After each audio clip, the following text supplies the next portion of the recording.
नमस्कार. दीपक रेगे कथाकथन चॅनलवर तुम्हा सगळ्यांचं मनापासून स्वागत. तुम्ही ऐकताय पोपटराव भसे यांची यासी कैसा नारायण ही कादंबरी आणि आज ह्या कादंबरीचा भाग 4. मी 7वीत गेलो होतो. शाळा सुरू होऊन 2 महिने झाले होते.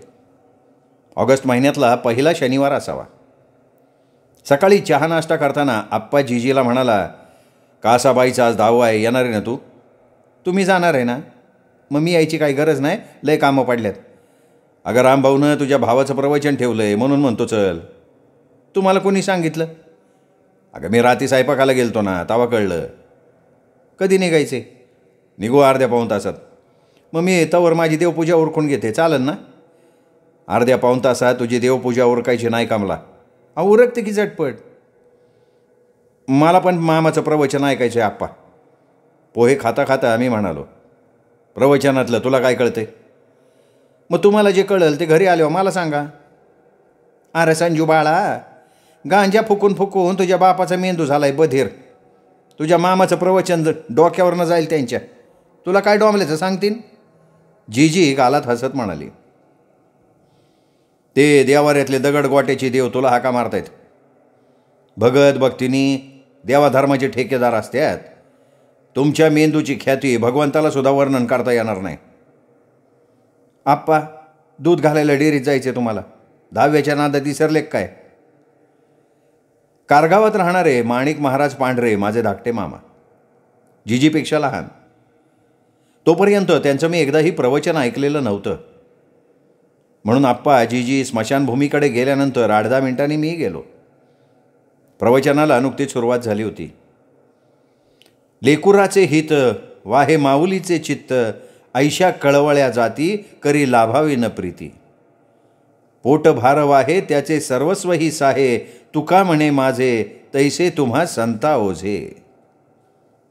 हा निरूपणासाठी निवडलेला अभंग माणिक मामाने अतिशय गोड आवाजात सादर केला. मला गर्दीतनं वाट पुढे काढत जाता आलं नाही. पाठीमागेच एका दगडावर बसलो. मधुर आवाजाप्रमाणे मामांची निरूपण शैलीसुद्धा अतिशय रसाळ प्रभावी वाटली. मातेची महती पटवून देताना त्यांनी गाथा, गीता, रामायण, महाभारत यातले अनेक दाखले दिले. त्यातलं चिंतन फारसं डोक्यात शिरलं नसलं तरी मामांचं प्रवचन मला अतिशय आवडलं होतं. कीर्तन प्रवचन करणं हे सामान्य बुद्धिवंतांचं काम नाही हे त्याचवेळी पटलं होतं. दांडगा अभ्यास असावा लागतो. भाषाशैली मधुर, ओघवती, अलंकारिक असावी लागते. प्रभावी, काळजाला भिडणारी असावी लागते. मामांचं फक्त मराठी भाषेवरच प्रभुत्व नव्हतं, तर त्यांनी हिंदी, इंग्रजी, संस्कृत भाषांचाही सखोल अभ्यास केल्यासारखा वाटला. प्रवचन संपलं तरी कासाबाईच्या पिंडाला कावळा शिवला नव्हता. 10-12 जवळचे नातलग मृतात्म्याला साकडं घालण्यासाठी पिंडाच्या दर्शनाला गेले, उपयोग झाला नाही. शेवटी गाईला आणावं लागलं. गाईनं भाताच्या पिंडाला तोंड लावलं तेव्हाच 10व्याला आलेल्याने सुटकेचा श्वास सोडला.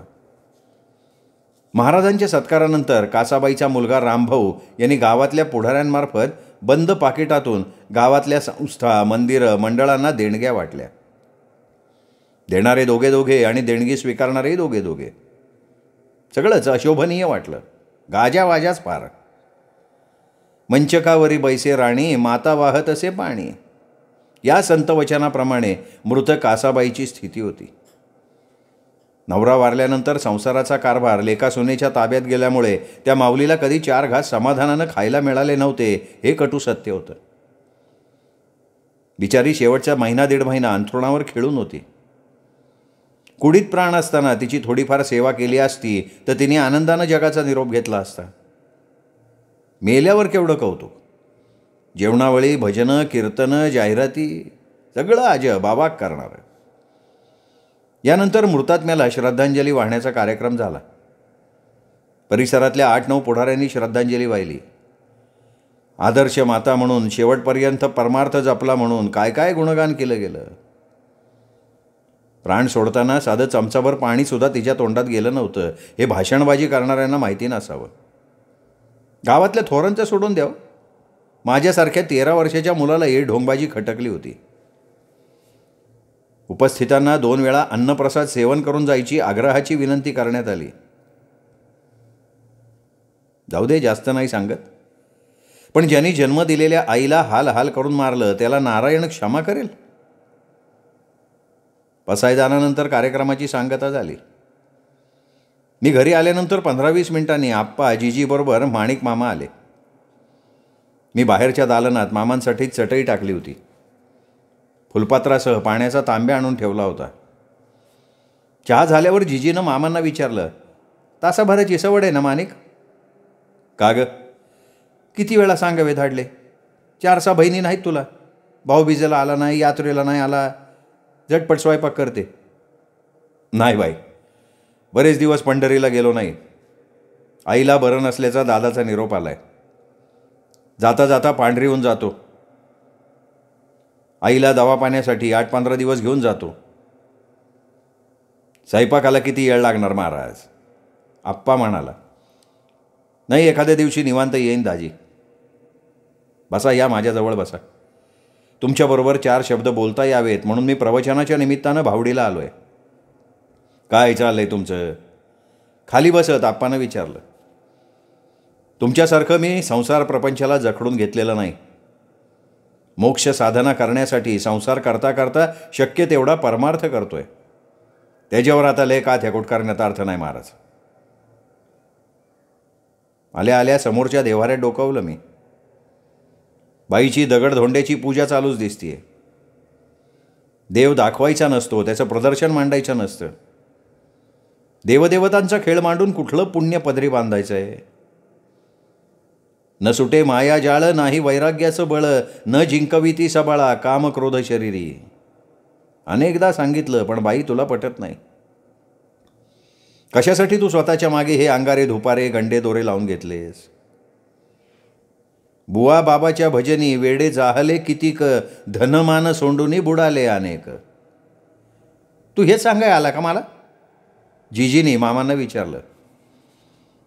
बुडणाऱ्याला बुडताना बघवत नाही म्हणून त्यांचा कळवळा येतो, असं तुकोबा कर्मकांड करणाऱ्यांना उगाच म्हणालेत का? हे बघा बुवा, पालथ्या गाड्यावर पाणी ओतून गाडा भरत नाही. तुमची बहीण अजून तरी बुवा बाबाच्या आहारी नाही गेली.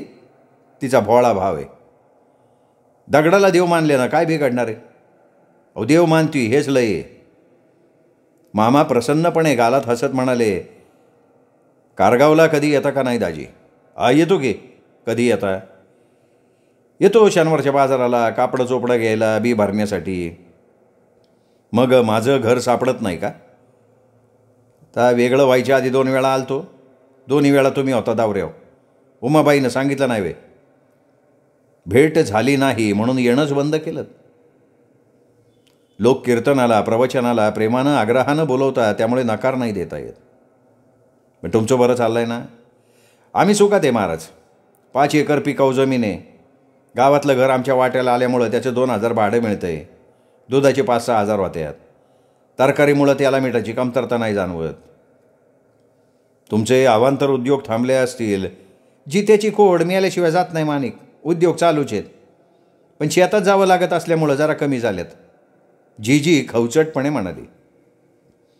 संजू यंदा 7वीत गेलाय ना? वय पुढच्या वर्षी 8वीत जाईन. त्याची चिंता लागून राहिली. संजूला लय शिकवावं असं म्हणत आहे माझ्या. चिंता करू नको, पुढच्या वर्षी माझ्याकडे पाठवून दे. त्याला काय तुझ्यासारखा कीर्तनकार बनवणार आहे का? का कीर्तनकार होणं वाईट आहे? अगं, सध्या कीर्तनकारांना फार मागणी आहे. धंदा दोरात चालतो त्यांचा. एका कीर्तनाचे न मागता लोक 10-10 हजार देतात. प्रवचनाला कमीत कमी 2,000 मिळतात. जाण्या येण्याचा खाण्यापिण्याचा खर्चसुद्धा मिळतो. काय करतो का एवढ्या पैशाचं? 4-5 महिन्यांपूर्वी मी एका निराधार मुलाला दत्तक घेतलं आहे. यंदा शाळेत घातलं आहे त्याला. वृद्धाश्रम अनाथाश्रम अन्नसत्रासाठी देणग्या देतो. सेवाभावी संस्थांना मदत करतो. घरचा कपडा लागता सांभाळतो.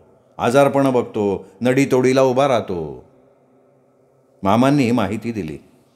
अरे पण तुला बायको आहे, 2 पोरं आहेत. त्यांना वाऱ्यावर नाही सोडलं मी.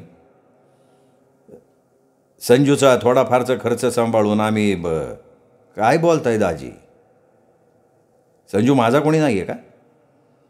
तुमच्यावर उपकार करत नाही आहे मी माझं कर्तव्य करणार आहे. फक्त माझी एक अट असणार आहे. कोणची अट? संजूला मी माझ्या पद्धतीनं घडवणार. त्यात तुम्हाला हस्तक्षेप करता येणार नाही. मग मान्य आहे की आम्हाला ते, जीजी आनंदानं म्हणाली. राखी पौर्णिमेला कारगावला येशील ना? तू पांढरीला हसलास तर मी येईन. दाजींबरोबर ये, एक रात्र मुक्कामी. कारगावला कधी मुक्कामी राहत नाहीस म्हणून आग्रह करतोय. माझ्या श्रद्धेला नख लावणार नसलास तर तुझ्या श्रद्धा तुला लखलाभ. माणूस जन्माचा धनी असतो, कर्माचा नसतो. बरं वाईट पारख करायला शिक फक्त. आत्ता पत्र स्वयंपाक झाला असता. हां, पण मग एवढं बोलायला मिळालं नसतं ना. एवढ्यात अक्का आली. मामांना म्हणाली, मामा, नानांनी तुम्हाला चहाला बोलवले. अरे दाजी कधी आले? हे काय आता एवढ्यात? सागर आलाय का? नाही. बाई दाजी जातो मी. शेजारी चहा घेतल्याबरोबर पांढरी. भावडीला पुन्हा कधी आहे? येईन भाऊबीजेला. मी मामांबरोबर पलीकडे गेलो. नाना नानी बाहेरच्या दालनात बसले होते. मामांनी उंबऱ्याच्या आत पाय टाकल्याबरोबर ते हात जोडून आदरानं उभे राहिले.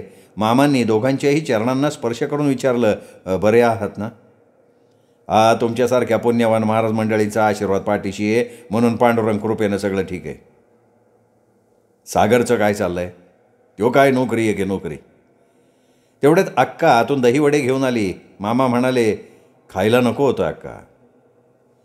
2 वर्षांनी भावडीचं तोंड बघताय मामा. तुम्ही जेवला नाही ऐकलंय मी. हे घ्या, गरम आहेत, आवडतील तुम्हाला. सप्टेंबर महिना होता. गणेश विसर्जनाचा दिवस. सकाळचे 10 वाजायला आले होते. आप्पा दूध घालायला गेला होता. जीजी देवपूजा उरकून स्वयंपाकाला लागली होती. सीताबाईचं शेणपाणी चाललं होतं. मी बाहेरच्या दालनात पोतं टाकून गृहपाठ लिहत बसलो होतो. सुनीता चित्रकलेची वही मांडीवर ठेवून माझ्याजवळ बसली होती. एका हातात पेन्सिल, दुसऱ्या हातात खोडरबर घेऊन चित्र काढायचा प्रयत्न करत होती. रेघा मारायची, खोडरबरनं पुसायची. बराच वेळ चाललं होतं. शेवटी मलाच राहवलं नाही. तिला विचारलं, कशाचं चित्र काढते सुनीता? गणपतीचं. एवढं सोपं चित्र काढता येत नाही? नाही जमत, तू दे की काढून. मी नाही काढून देणार, सांगतो तसं कर. एक मोठा चौकोन काढ, त्याच्यावर दुसरा लहान चौकोन काढ. मोठा चौकोन गणपतीचं पोट, लहान चौकोन तोंड, वरच्या चौकोनातनं 2 रेषा खाली ओढ. ही झाली सोंड.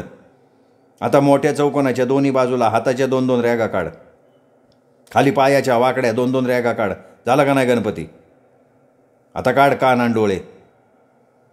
संजू भाऊ, धमालेबाई मारतील मला. बेडकासारखा दिसतोय गणपती. सराव पाहिजे सुनीता. आता दुसऱ्या कागदावर मी सांगितल्याप्रमाणे काढ गणपती. जमल हळूहळू. डोक्यावर मुकुट काढ, गळ्यात हार काढ, सोंड वाकडी कर, हातापायाची बोटं काढ. त्याच्याशिवाय गणपती वाटणार नाही तो. आणि काही करू नको. तेवढ्याच सागरदादानं मला आवाज दिला, अरे संजू काय करतोय? काय नाही, ग्रहपाठ लिहिता लिहिता सुनीताला चित्र काढायला शिकवतोय. ग्रहपाठ दुपारी लिहि की. काय गणपती बुडवायला न्यायचं का? नाही रे, बाहेर जायचं आहे. आणि हिचं चित्र? विजू करल मदत तिला, ये लवकर. वह्या पुस्तकं दप्तरात भरली. मी उठलो. अंगणात सागरदादा उभा होता. जवळ जाऊन विचारलं, कुठं जायचं दादा? मी नेईन तिकडं, बरोबर चल फक्त. चावडी समोरच्या मैदानात भावडी तरुण मंडळानं सार्वजनिक गणपती बसवला होता. तरुण मंडळानं सालावादप्रमाणे छान सजावट केली होती. बरोबर गावातले गणपती दुपारी 4 वाजता लकडी पुलाजवळ वाजत गाजत विसर्जनासाठी जाणार होते. तरुण मंडळानं ग्रामस्थांना 12 वाजेपर्यंत तीर्थप्रसादासाठी बोलवलं होतं. आम्ही पहिल्यांदा या गणपतीचं दर्शन घेतलं. तीर्थप्रसाद घेतला. महादेव मंदिराची वाट धरली. आम्हाला बघून चंपा शेटनं हाक मारली, सागर दादा, आम्ही महादेवाचं दर्शन घेऊन येतो शेठजी. झालो, भाभीचं काम आहे तुमच्याकडं. आम्हाला चंपा शेठच्या दुकानाकडे वळावंच लागलं. शेठजींनी लगबगीनं खुर्च्यांवरची धूळ झटकली. त्यावर विराजमान झाल्यावर त्यांनी आत आवाज दिला, कांचन, सागरदादा आल्यात. अवघ्या 3-4 मिनिटांनी कांचन भाभी आमच्यासाठी कॉफी घेऊन आली. कप आमच्या हातात देत म्हणाली, सागरदादा, तुम्हाला सुट्टी असणार असा माझा अंदाज होता. तुम्ही दिसला तर बोलवा असं मी शेठजीला सांगून ठेवलं होतं. काय काम आहे माझ्याकडं? नाही, काम माझं नाही, शेठजींचं आहे. मग शेठजी ओळखत नाही का मला? गैरसमज करून घेऊ नका दादा. तुम्हाला काम सांगायला माझी जीभ रेटणार नाही असं शेठजी मला म्हणाले म्हणून. बरं काय काम काय? शेठजींना मोटरसायकल घ्यायची. आम्ही इथं राहत असल्याचा ग्रामपंचायतीचा दाखला पाहिजे. शेठजी 3दा घाटगे भाऊसाहेबांना भेटले. त्यांनी चालवली चालढकल. तुम्ही सांगितलं तर दसऱ्याच्या मुहूर्ताला मोटरसायकल आणता येईन. एवढंच आहे ना? सांगतो मी भाऊसाहेबाला. भाऊसाहेब थोडे लहरी आहेत, मग देतील दाखला. लय उपकार होतील सागरदादा. नाही, उपकाराची भाषा नाही काढायची. भावडीत किराणाचं दुकान नव्हतं. नानांनी तुम्हाला ह्या गावात आणलं. दुकानासाठी राहण्यासाठी स्वतःचं घर दिलं. लांड्या लबाड्या न करता इमानानं इथं व्यापार करताय म्हणून तुम्हाला सहाय्य करणं आमचं कर्तव्यच आहे. आता तुमचा आधार आहे म्हणून माझा हितं निभावं लागलाय दादा. आणखीन एक बाब तुमच्या कानावर घालायची. बोला ना. आता तुमच्याबरोबर संजू आहे म्हणून सांगावा का ना सांगावा असं वाटतंय. नाही तुम्ही बेलाशक सांगा शेठजी. कसं आहे, आता हे घर आप्पाच्या वाट्याला गेलं आहे. दुकानाचं भाडं आप्पाला देतो मी, पण रेशन दुकानाचं लायसन नानाच्या नावावर आहे. रेशन दुकानाचा मोबदला दरमहा 500 रुपये ठरला आहे. नानांनी आजपर्यंत हा मोबदला 1 रुपया बी घेतला नाही. तुम्ही सरकारी धान्याचा, रॉकेल साखरेचा काळा बाजार करू नये म्हणून नानांनी या मोबदल्याची अपेक्षा केलेली नव्हती. पण आप्पा ती रक्कम मागतात ना सागरदादा. तुम्ही रेशनिंग वितरण या घरात करता म्हणून आप्पांची मागणी रास्त आहे. लायसन्स नानांच्याच नावावर राहील. आप्पांना महिन्याकाठी 500 रुपये अतिरिक्त द्या. तुम्ही वेगळे निघाल्यापासून द्यायला पाहिजे का? अलबत. हा विषय तुम्ही मागेच सांगायला हवा होता शेठजी. ठीक आहे. काळा बाजार करणार नसल्याची अट मात्र कायम असणार आहे. तुमचा आसरा अभंग राहावा अशी माझी तुम्हाला विनंती आहे. चंपा शेठ हात जोडून म्हणाला. नाही, मनात कसलाही किंतू आणू नका. सागरदादा उठत म्हणाला. दुकानाच्या बाहेर पडताच मी सागरदादाचा हात धरला. विश्वनाथाच्या दर्शनाला जातेवेळी सागरदादाच्या निर्मळ मनाचा मोठेपणा पुन्हा जाणवल्यामुळे मी सुखावलो होतो. जप तप कर्म क्रिया नेम धर्म सर्व घटी राम शुद्ध भाव. सागरदादाच्या शुद्ध भावाचं वर्णन करण्याची गरज नाही. मला अनेकदा त्याची प्रचिती आली होती.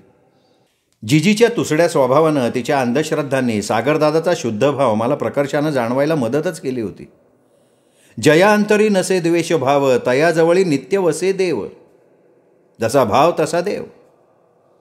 नानांप्रमाणे सागरदादाच्या विचारातही मला कधी द्वेषभाव जाणवला नव्हता.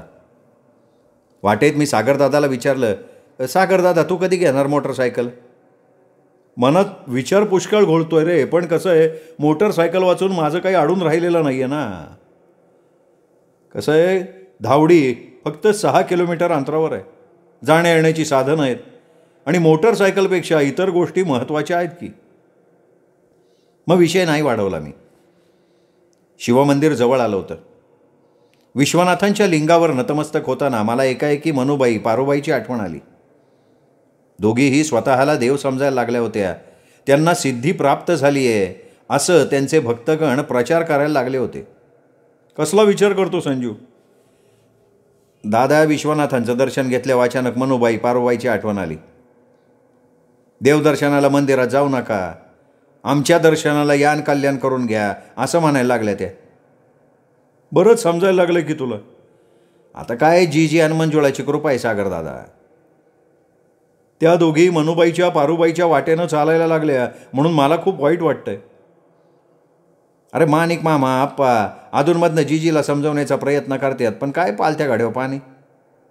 एक लक्षात ठेव, जीजी तुझी जन्मदाती आई आहे आणि आई ही शेवटी आईच असते. म्हणून तू ह्या विषयावर जीजीशी कधीही वाद घालायचा नाही. आपण चुकीचा मार्ग धरला आहे हे कधीतरी तिला समजेलच ना. आता आपण घरी जायचं का आणखीन कुठं जायचं? अरे जिथे जायचंय तिथे आपण अजून गेलोच नाही आहे.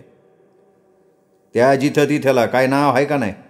तुला शंका फार असतात बरं का.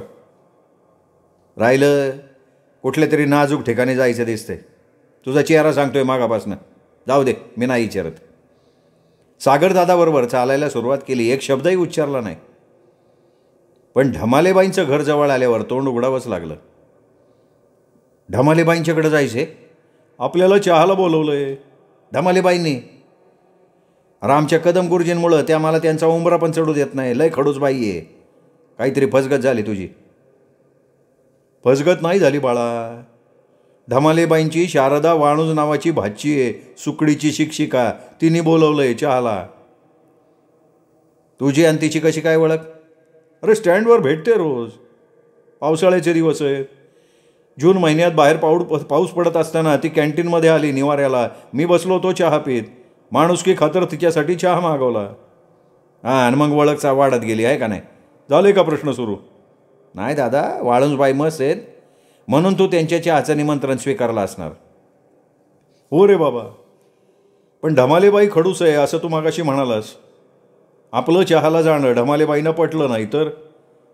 म्हणून तू मला घेऊन आलो आहे. बरोबर. अरे तू सोबतीला नसतास ना तर मी इकडे आलोच नसतो. खोटं नाही सांगत. ढमालेबाईंच्या घरामागून थोडं पुढं गेल्यावर व्हरांड्यात वाळुंजबाईऐवजी ढमालेबाई दिसल्या. त्यांना बघून माझी गाळणच उडाली, पण अनपेक्षित घडलं. व्हरांड्याच्या पायऱ्या उतरून ढमालेबाई स्मित वदनानं आमच्या स्वागतासाठी 2 पावलं पुढं आल्या. हात जोडून म्हणाल्या, केव्हापासनं तुमची वाट बघत व्हरांड्यात उभी आहे? येता का नाही अशी शंका वाटायला लागली होती. आम्ही सोफ्यावर जाऊन बसलो. वाळुंजबाई आरक्त नजरेनं काहीशा अपूर्वाईनं पाण्याचे ग्लास घेऊन बाहेर आल्या.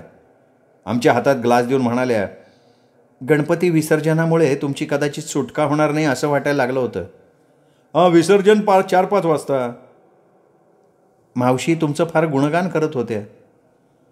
कसं आहे, धर्मराजासारख्या चांगल्या माणसाला सगळं जग चांगलं दिसतं. उपवास नाही ना? खायला काही नको बाईसाहेब, अर्धा कप चहा आहे ना फक्त. भाऊसाहेब तुम्ही येणार म्हणून शारदानं केशरी, शिरा आणि बटाटा भजी करून ठेवली. ढमालेबाई बाहेर येऊन म्हणाल्या, नाश्त्याची ही वेळ नाही आहे बाई. मग जेवण करा, स्वयंपाक तयार आहे. भाऊबीजेचा दुसरा दिवस होता. सकाळचे 11 वाजायला आले होते. माणिक मामा येऊन गेल्यामुळे जिजी आनंदात होती. आप्पा दूध घालून आल्यावर किटलीन हांडीत ठेवून जिजीला म्हणाला, भाकरी थापल्यात का थापायची आहेत? थापायची आहेत का हो? नाही, मला भूक नाही. चांपा शेटकडनं फराळ करून आलो मी. थोडं पण जेवणार नाही? नाही, पण रामणीकडे जाऊन येतो. शाळू हरभऱ्याचा बेद बघून यायला पाहिजे. शाळू खुरपायला आलाय असं सीताबाई म्हणत होती. अभ्यास करता करता मधल्या दालनातनं उठलो. मी आत गेलो. आप्पाला म्हणालो, आप्पा तासाभरापूर्वी सोपान काका आले होते. काय म्हणला? भाऊबीज जेवायला आमुडीला जायचं म्हणले. बरोबर 3 वाजता त्यांनी तुम्हाला स्टँडवर बोलवले. सोपान भाऊजी घरात कसे नाही आले? अगं तुझी देवपूजा चालू होती. घंटीचा आवाज ऐकून माझ्याकडे निरोप देऊन अंगणातनं माघारी फिरले. तुला किती भूक आहे रे संजू? अगं असं काही विचारती? काय भाकरी भाजायचा कटाळा आला काय? कटाळा नाही हो, मला बी लय भूक नाही. सकाळच्या 3 चपाती हाईट टॉपल्यात म्हणून विचारलं. मग भाजी कर फक्त. मी बाहेर जात म्हणालो.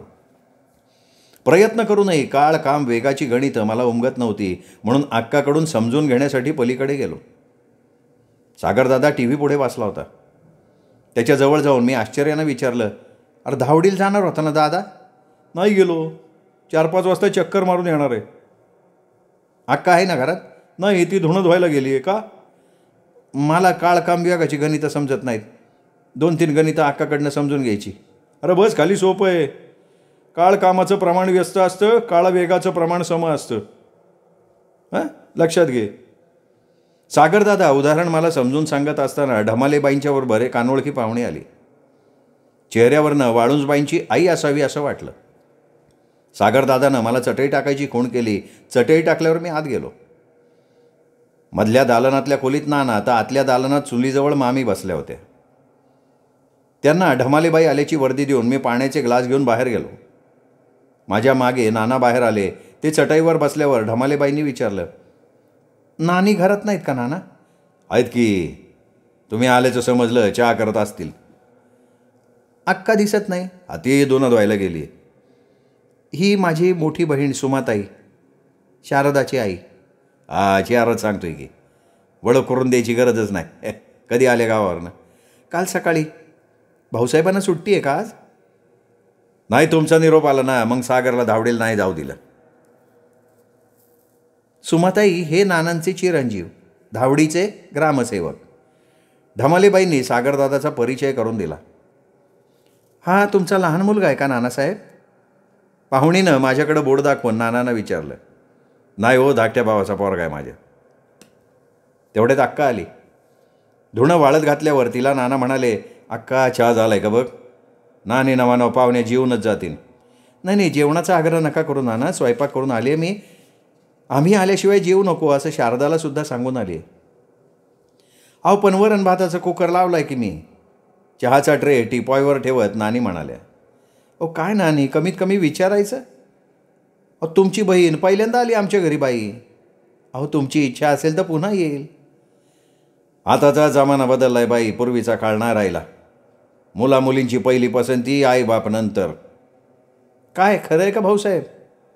धमालेबाईंनी सागरदादाला विचारलं. माय बाप मज काशी प्रयाग, नको तीर्थाट न यज्ञ याग. सागरदादानं उत्तर देऊन टाकलं. मग सकाळी आमच्याशी का वाद घालत होता तू? माझं म्हणणं चुकीचं होतं का? काय वाद घातला भाऊसाहेबांनी? नानांऐवजी सागरदादानं उत्तर दिलं. अक्का उपवर झाली आहे बाई. तिच्या आधी मी बोहल्यावर चढलो तर लोक नावं ठेवतील मला. शिवाय भावडीत 2-2, 3-3 एकर जमीन असणाऱ्यांनी विहिरी बारवा घेऊन बागायती केले आहेत. आम्ही अजून पावसाच्या पाण्यावर अवलंबून आहोत. त्यामुळे आणखीन 1.5-2 वर्ष माझ्या लग्नाचा विचार करू नका असं सकाळी मी नानींना म्हणालो. आमची शारदा पसंत नाही आहे का भाऊसाहेब? नाही, पसंती नापसंतीचा प्रश्न नाही आहे बाई. शारदाला कुणीही नापसंत करू शकणार नाही. माझ्यापुढे फार मोठा पेच निर्माण झाला आहे. सागर पाहुण्यांसमक्ष मी पुन्हा सांगतो तुला, विहीर बागायती करायला मी कधी नकार दिलेला नाही. माझ्या इमानात ही खंत आहे. विहीर घेण्याबाबत मी 2-3 वेळा आप्पाची चर्चा केली.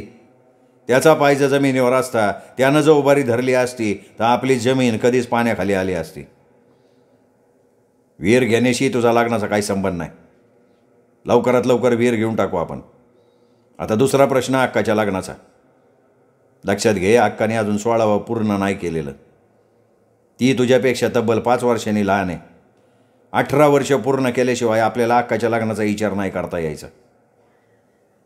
भाऊसाहेब, नानांचं बोलणं रास्त आहे. आमच्या शारदाला तू पदरात घ्यावीस म्हणून नाही सांगत मी. लग्नगाठी दाण्यापाण्याच्या गोष्टी असतात. भगवंत जन्माच्या वेळेला आयुष्याचा जोडीदार ठरवत असतो. त्याची इच्छा आपल्यासारख्या सामान्य माणसांना डावलता येत नाही. तरीसुद्धा निर्णय तुझा तू घ्यायचा आहे. सागर, अरपांनाची गाठ आली मी. कपाळाचं बाशिंग सोडल्यापासून घरादारासाठी हाडाची काढं केलीत मी. आणखीन किती काळजी जावं मी पोरा? हे बघ, गेली 4-5 महिने मी शारदाला बघती. ती शिक्षिका आहे, पगारदार आहे, म्हणून मला पसंत आहे असा ग्रह करून घेऊ नको. अरे शारदा प्रेमळ आहे, समंजस आहे, गुणी आहे, निरोगी आहे, म्हणून मला आवडली रे ती. देण्या घेण्याबाबत तुमच्या काही अटी आहेत का भाऊसाहेब? असतील तर त्या परखडपणे सांगा. नाही बाई नाही. हे बघा, निर्मोही सदाचारी नानांचा मुलगा आहे मी. मनात कुठलीही शंका आणू नका. देण्या घेण्यासंबंधी माझी कुठलीही अट असणार नाही. दही घुसळल्याशिवाय लोणी हाती लागत नाही, म्हणून झटपट होकार देऊ शकलो नाही मी, क्षमा करा. सागरदादा गालात हसत म्हणाला, नानांनी तुम्हाला ग्रामसेवक केलंय हे विसरले होते मी. धमालेबाई पण टेन्शनमुक्त होऊन स्मितवदनानं म्हणाल्या, माझ्या काळजाची धडधड वाढली होती शांता. सुस्कारा सोडून शारदाची आई म्हणाली, ताईसाहेब, आमचे चिरंजीव सध्या धावडीच्या सरपंचाच्या तालमीत मुत्सद्दीपणाचे धडे गिरवतात. सकाळी त्यांनी आमच्याही तोंडचं पाणी पळवलं होतं. संजू, आपण आज जाऊ. अक्काला 2च हात आहेत, तिला मदत करायला पाहिजे. हे बघ, मी जाते अक्काला मदत करायला, तुम्ही काम करा. शारदाला घेऊन या. आई मावशीच्या वाटेकडे डोळं लागले असतील तिचं. लोक नाव ठेवतील नानी. काळ बदललाय. हे बघा, आम्हा दोघांचं काम नाही. संजू एकटा जाईल, घेऊन येईल. जातो ना रे संजू? हो जातो की. सागरदादाचं वाळुंजबाईशी लग्न होणार म्हणून मला अतिशय आनंद झाला. नोकरी करणारी सुंदर बायको मिळणार म्हणून सागरदादाच्या मनात आनंद येत असेल. नाना नानी सुखावले असतील, पण जिजीचा मात्र पोटशोळ उठल्याशिवाय राहणार नाही, मनातल्या मनात म्हणत वाटेला लागलो. वाळुंजबाई व्हरांड्यात सचिंत मुद्रेनं बसल्या होत्या. मला बघताच त्यांनी उठत विचारलं, आई मावशी आली नाही का तुमच्याकडे? आलेत ना, मी तुम्हाला न्यायला आलो आहे. मला कुणी सांगितलं? नानींनी पाठवलं. खरं? आता खरं असल्यापैकी इथपर्यंत आलो का मी साडी बदलेपर्यंत बसाल ना? हा बसतो. एक विचारते, मी आलेलं तुमच्या दादाला आवडेल ना? दादाला तुमच्याशी लग्न करायचं आहे. नाही, ते काकू करत होते. अहो, ती गंमत करायची चाल होती, नका चिंता करू. सागरदादानं होकार दिलाय. जिजीचं बोलणं खायला नको म्हणून मी वाळुंजबाईंना सागरदादाच्या दारात सोडून घरी गेलो. आप्पा भिंतीला पाठ टेकून बसला होता. जिजी सुनीता जेवत होती. जिजीनं विचारलं, कुठं गेलता रे? वाळुंजबाईंना आणायला. कोण ही वाळुंजबाई? धमालेबाईच्या बहिणीची पोरगी. कशासाठी आणायला गेलता? सागरदादाबरोबर तिच्या लग्नाचं चाललंय. तुला काय माहिती? धमालेबाई त्यांची बहीण आली आहे, माझ्या समक्ष त्यांचं बोलणं झालं. सागरदादानी होकार पण दिला. नानींनी सांगितलं म्हणून मी वाळुंजबाईला आणायला गेलतो. मुलगी सुंदर आहे, शिक्षिका आहे, 8-10 हजार पगार असेल, आणि काय पाहिजे? पण नानींनी कमीत कमी तुम्हाला तरी बोलवायला पाहिजे होतं ना. बोलवतील, गण लावला नाही, काय नाही. जिजी गप्प झाली. माझा तर्क खरा ठरला. तिच्या कपाळावर आठ्या दिसल्या. जेवणासाठी फळीवरचं ताट घेऊन मी खाली बसताच ती खवचटपणे म्हणाली, नानी नाही म्हणली का जेव म्हणून? मी अंगणातनं परस्पर इकडं चालू आहे. कामं तिकडची करायची, तुकडं मोडायला इकडे यायचं वय? तुझं शहाणपण चोलीजवळ ठेव कामळा. आप्पा शांतपणे म्हणाले, माझं शहाणपण चुलीजवळ नाही, चुलीत घातलंय तुम्ही. काय किंमत आहे हो मला? किंमत मागून मिळत नसती कांबळा. त्याच्यासाठी मन मोठं असावं लागतंय. तुझं मन सडलंय हे माहीत नाही वय मला. आप्पा संयम न सोडता म्हणाला. जेवण चालू असताना जिजीचं डोकं दुखायला लागलं. तोंडातून चकार शब्द न उच्चारता खरकटी भांडी घमेल्यात भरून ती मधल्या दालनातल्या खोलीत जाऊन अंथरूण टाकून पडली. संध्याकाळपर्यंत अंथरुणातनं उठलीच नाही. दिवस मावळतीला गेल्यावर उठून बसत कणत कणत म्हणाली, संजय लांबून काय गंमत बघतो, एवढ्यात मरणार नाही मी. तुझं अजून डोकं दुखायचं राहिलं नाही वय? राहिलं असतं तर तुला कशाला आवाज दिला असता? चंपाशेठच्या दुकानात जा, डोकेदुखीवरची गोळी घेऊन ये. सीताबाई आली का बघ, आली असेल तर मी बोलावले म्हणून सांग. जिजीची डोकेदुखी सामान्य नव्हती, झटपट बरी होण्यासारखी नव्हती. असूयेपोटी मनात घर करून बसणारा मानसिक रोग सहजासहजी मनावेगळा होत नाही. सीताबाईनं चहा केला. चहाबरोबर मी आणून दिलेली गोळी घेऊन ती चुलीपुढे जाऊन बसली खरी, पण जिजीला एकाएकी गरगरायला लागलं. धरती खोल खोल फिरत असल्यासारखी वाटली. बसल्या जागेवर तिने अंग फेकून दिलं.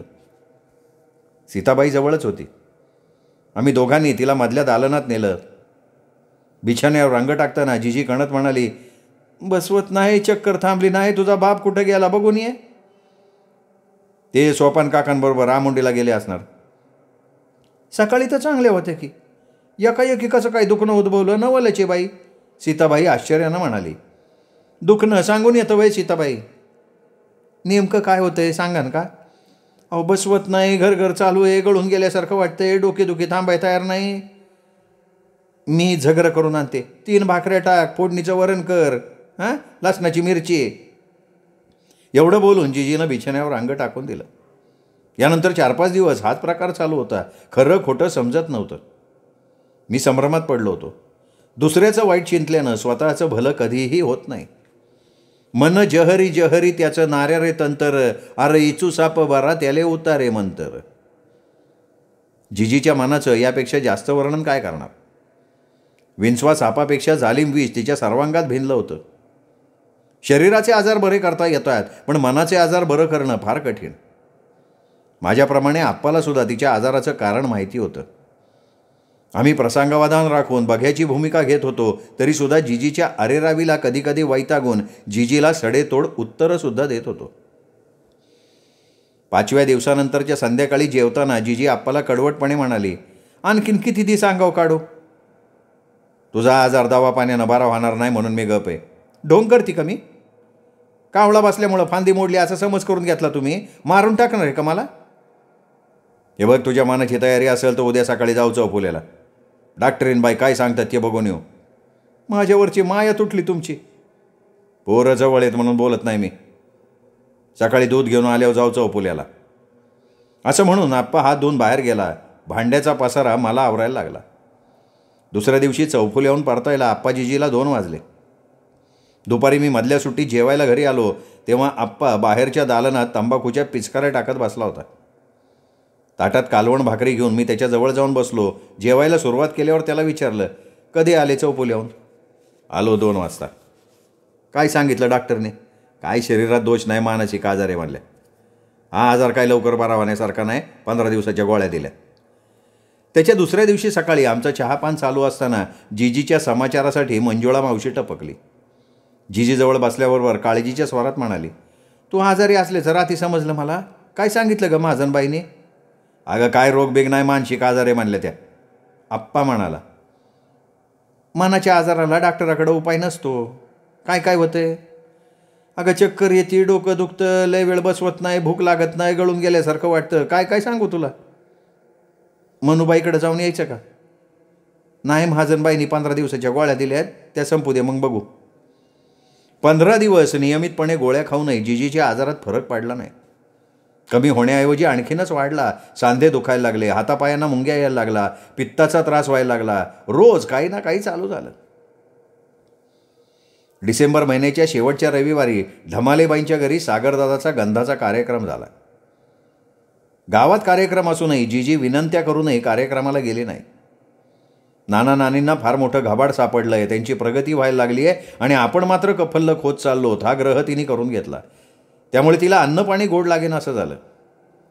मे महिन्याच्या पहिल्या दुसऱ्या आठवड्यात चौफुल्याच्या युगंधर मंगल कार्यालयात शारदाच्या आईवडिलांनी लग्न करून देण्याचं मान्य केलं.